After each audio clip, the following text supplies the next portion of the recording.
Now, the policy choices of the government and the state's ability to implement them in ways that address growth and joblessness are key to how South Africans engage with the political and economic actors and role players. To help me look at this issue, I'm joined by my second expert panel, Associate Editor at the Sunday Times and Business Times, Hilary Joffe, and of course, Asanda Ngoasheng from Cape Town, political analyst.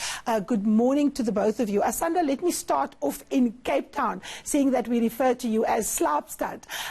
We're in the period of load shedding. We've just heard the previous panel saying government needs to come clean on communicating the extent of the problems and not promise quick fixes, and two, we need to get people who actually know what they're doing in there. Your take on how government has handled the crisis and how they ought to be handling the crisis? Well, I mean, I think that the biggest issue with Eskom is that it's not a new issue, and it's actually quite surprising that the government still hasn't figured out what it is that it needs to do. I think that they should be hiring better, and they should be hiring differently, and they should be rethinking everything about, you know, their recruitment as well as their strategy around who's in management, their strategy around who's at every level of Eskom. So we know, for example, that Eskom is one of the highly paid SOEs in South Africa. Project administrators at the institution are earning more than project managers at other, you know, projects that are as big. And this is a serious issue when you consider how much money and how much debt Eskom has, and therefore its ability to continue to, you know, increase, you know, its resources and its ability to do what it needs to do.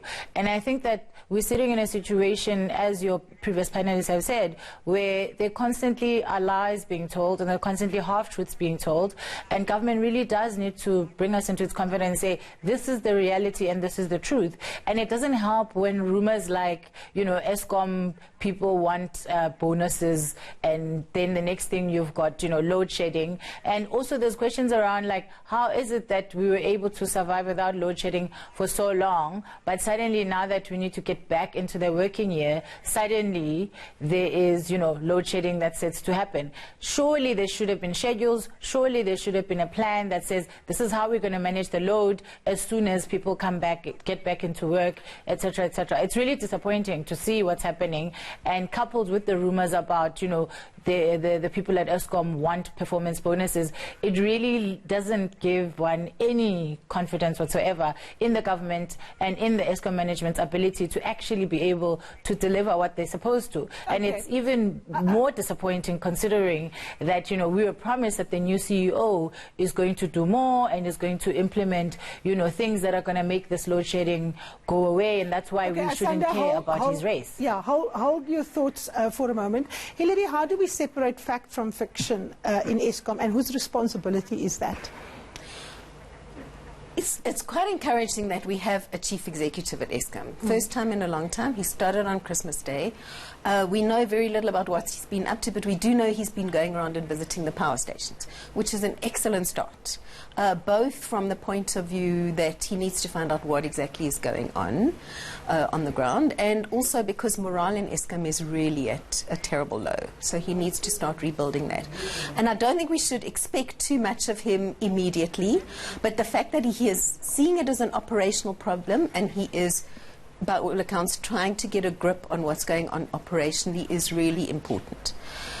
It's really important, particularly because, as Asanda said, we are now going into where demand starts ramping up.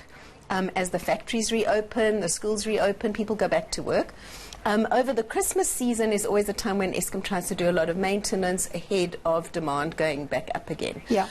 So this is a very delicate time, if you like, for the power system, the next few weeks. And if Eskom is load shedding on a weekend before that all starts, it's a bad sign and a little bit of a good sign. It's a bad sign because they really should not be having to load shed. And if you looked at the numbers the other day, they put out, I think it was yesterday, of how much breakdowns they had. Yeah. It was horrendous. Basically a third of their capacity was out on unplanned breakdowns. That's not counting the planned maintenance. They it's supposed to be doing. So they really are they really are not on top of it. But if you looked at that, at least they have anticipated that demand is going to ramp up, and they are trying to get their reserves, their pumped storage schemes, their diesel, in place to deal with what is going to come in the next couple of weeks. And I would hope that we are going to get, with better leadership, better management, because in the end it's a management problem. Absolutely. Asanda, let me bring you in here. Hilary was talking about the point that you made out, that you spoke about, which is that demand is going to ramp up because the year is literally getting started, right?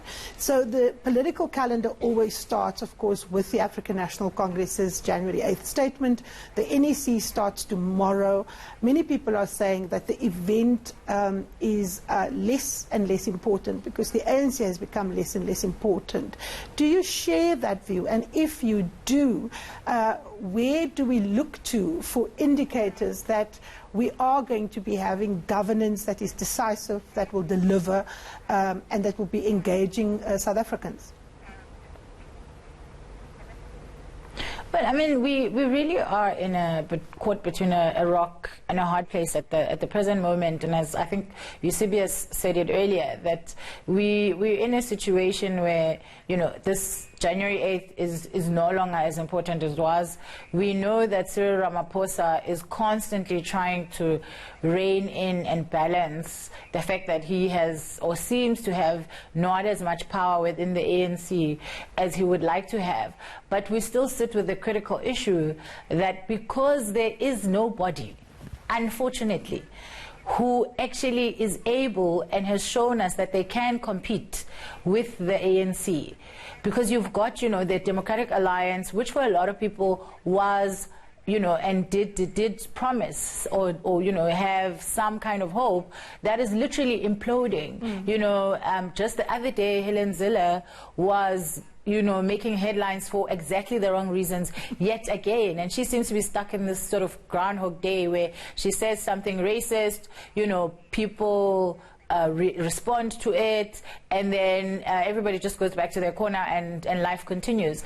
But what we don't talk about enough is the fact that she's not only eroding the DA, she's actually eroding one of the symbols of a healthy democracy in South Africa. One of the symbols of, like, for all, I'm not a fan of the DA at all. I'm also not a fan of the ANC. So I'm not saying this because I'm a fan of either.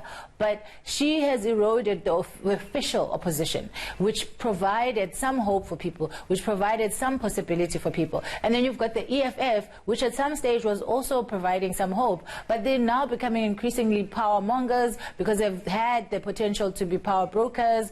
They are, like, basically, you know, running amok, and you don't even know what the next thing they're going to do is.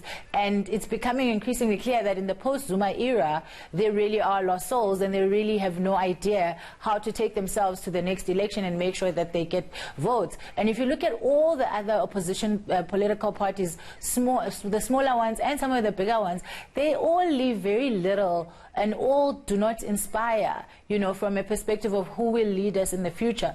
And so as South Africans, we really need to go back to the drawing board and ask the question that I'm always saying we need to ask, which is, do we have the correct political system?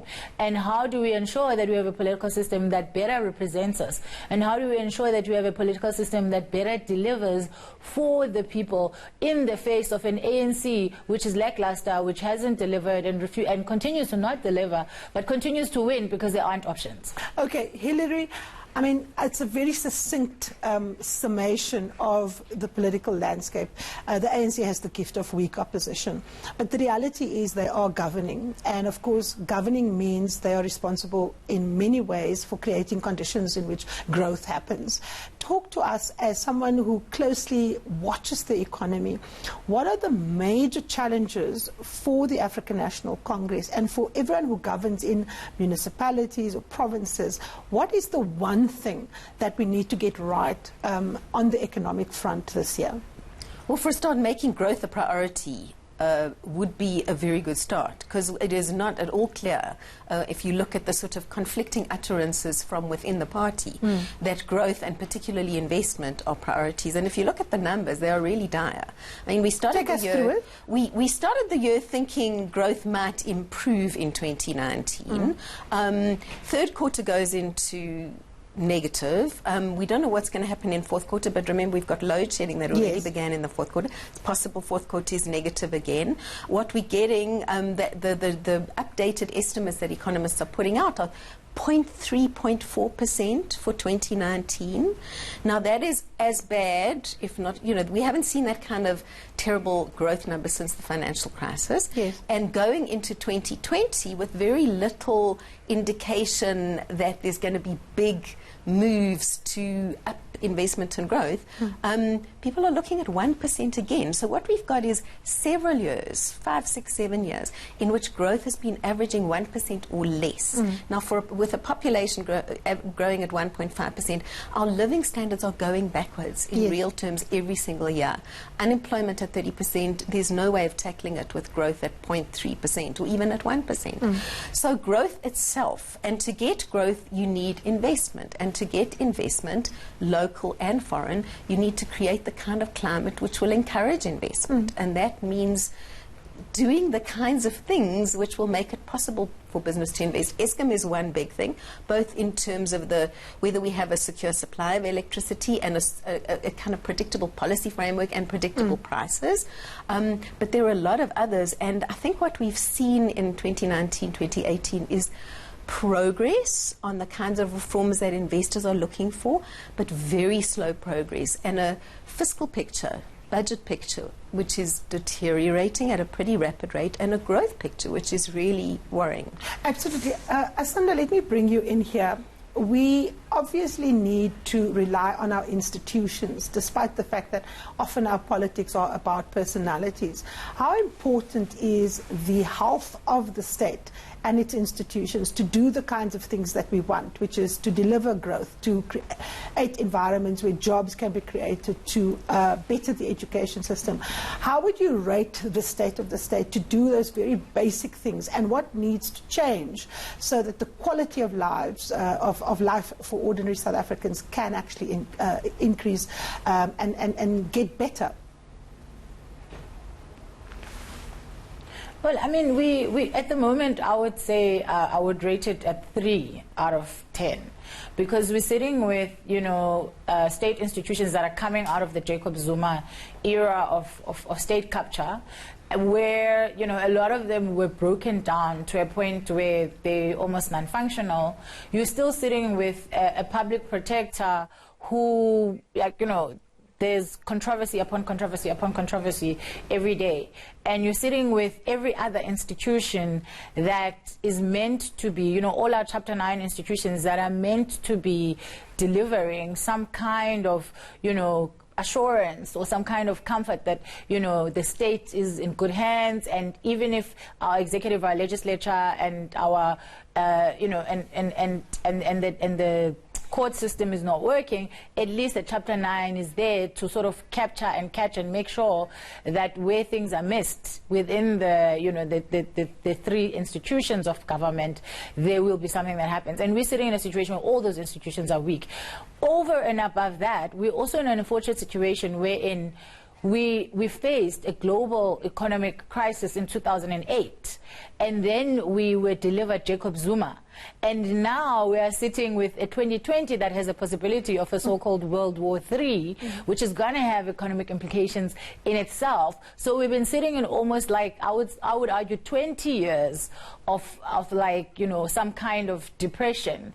And the chickens are really coming home to roost, because our entire economic system is based very much on a trickle-down effect. We have a system wherein it worked during, you know, President Thabo Mbeki, for example, because he was delivering an increase in the middle class, he was delivering, you know, some investments, and he was delivering systems that were allowing the economy to grow. So even those people who were not able to access the economic system, they were able to be helped by relatives, they were able to be helped by some of the systems that were put in place. We're sitting in a position now where 20 years later, the very people who were in the middle class, the numbers have shrunk. And over and above the numbers having shrunk, those people themselves can barely afford their lives, which means they can't afford to support the people that they were able to support before. And so you're having a situation where the real economy of South Africa is being led to bear, which is a situation where, you've spoken about its high unemployment. It's not only just high unemployment, by the way, it's people who have never had a salary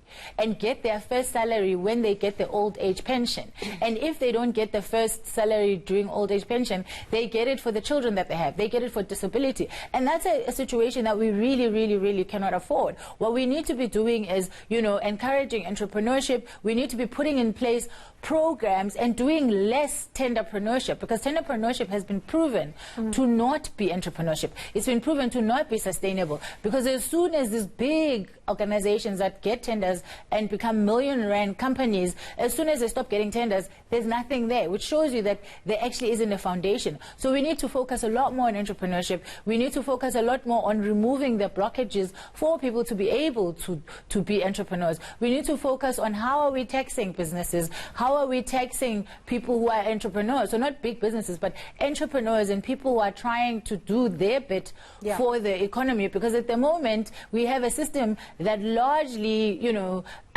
is great for business, for big business, and helps big business actually to be able to avoid tax, to be able to pay as little tax as possible, but they're squeezing the people who are at the bottom, which are small SMMEs, which are the people who are able to provide jobs for people, even if it's 2 people or 3 people. But we really need to rethink our entire economic strategy, because it's not going to work. Absolutely. Hilary, this idea that we can do the same thing, hoping for different results, is often referred to as the definition of madness. What ought we to be doing differently to deal with what Asanda has been speaking about? Our institutions are broken, many of them. It leads to a slow way in which government can actually deal with a number of issues, including corruption, because there's a desperate need among the South African public to see very senior, connected people actually pay the price for their wrongdoing. It creates trust. It creates an atmosphere in which you can go to people and say, listen, teachers need to wait for their salary increases because we're going to build new classrooms. That trust isn't there. We're going to need some trust going into the budget, because the one real big fiscal risk, if you like, is the explosion in the public sector wage bill. And if that cannot be tackled by some sort of high-level political agreement between government and the public sector unions, we are going to have as bad a budget in February as we had in October, with all the risks that brings, not only in terms of rating agents, that's not the issue. The issue is that our debt keeps soaring, and we are burdening future generations with interest to pay. Hilary, I hear you, but how do we put money into the pockets of people so that they can spend to stimulate that economy if what we're doing is lessening people's ability to actually get jobs, to actually access finance? I mean, that is the kind of tightrope that we have to walk, isn't it? I mean, if you're going unemployment is our single biggest sort of, that's what weighs on inequality, that's what weighs on poverty. It's the fact that so many people don't have incomes at all. And that is not going to be addressed without growth. And growth is not going to be addressed without getting some investment. But I think that one of the things, going back to the institutional framework in which growth and investment needs to happen, it's 2 years now that President Ramaphosa has been in charge. It's more than 2 years since we've sort of fought back against President Zuma and state capture. We've had some time. We've had an encouraging sign in December in that 2 Eskom officials have been charged. So at least we've got the beginning of the NPA taking action. But I think one of the signal failures to me of the Ramaphosa administration has been a people failure. I understand that the party is divided, that he's playing a careful political game. What I don't understand is why he and the ministers he's appointed have been so sluggish in making good appointments. Almost every single state-owned enterprise, for example, has an acting chief executive. Exactly. We've had a permanent appointment at Eskom. You look at the others, they're all acting. They've got boards which are not up to the task. They've got executives which are not up to the task. And the same goes for a lot of public sector entities and indeed departments. I mean, for me, the reason to that, Hilary, is that the fights around who gets appointed is the way in which the ANC actually leeches off state-owned companies to access largesse. And that is probably at the heart of why boards are not credible, or boards are, the appointments are so fractured that they have to take in factions and factional interests. Asanda, for how long can we afford the African National Congress's navel-gazing to affect who we appoint in what positions? Because what impressed me about Cyril Ramaphosa when he came in was he was the first ANC president to say that he will act in the interest of South Africa, and that didn't always coincide with what was in the best interest of the ANC. But as Hilary has pointed out, you know, he kind of swings that pendulum from one end to the next. To what extent should we as citizens push President Ramaphosa to put South Africa first instead of his party? And can he? Because we've got a party political system. I think that, you know, President Cyril Ramaphosa suffers from a weird kind of desire for populism, which basically paralyzes him, because he doesn't want to make a decision that will make him unpopular in the ANC. He doesn't want to make a decision that's going to make him unpopular with South Africans. And so he ends up just like making half-hearted, you know, half-hearted decisions and half-hearted, you know, acts, which really serve nobody. And I think that he needs to be a lot more decisive than he's been, and, you know, be a little bit more risk-taking than he's been, because his indecisiveness is leading to a systemic, you know, sort of sluggishness, as you've spoken about. So, for example, when we talk about, you know, cadre deployment, and we talk about, you know, public service officials, we have a situation where the ANC consistently, you know, appoints people with political, you know, affiliation, instead of appointing people based on, you know, who is the best placed person that can actually do the job, considering affirmative action, considering, you know, the kind of country that we live in and all those other factors.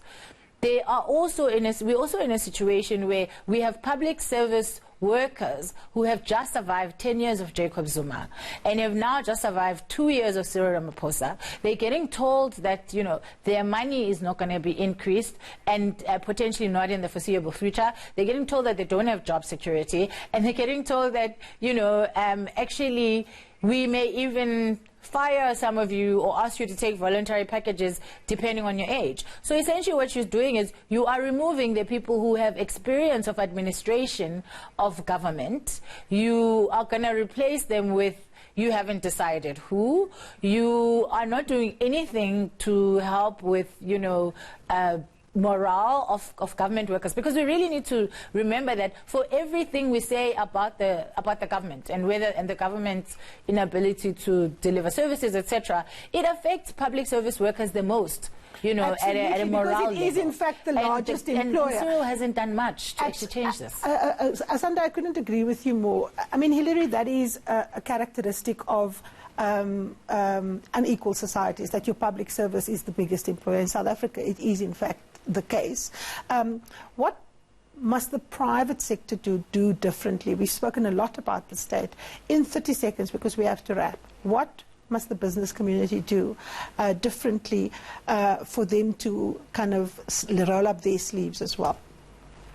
I do think one of the things that where the private sector has gone wrong is it has not created enough of a sort of really sound, highly skilled black executive class. Now, there are lots of good executives, but I think transformation internally within corporations is important. But equally, I think with some encouragement, the private sector will invest. Absolutely. And we just got to make it possible and desirable for them to do so.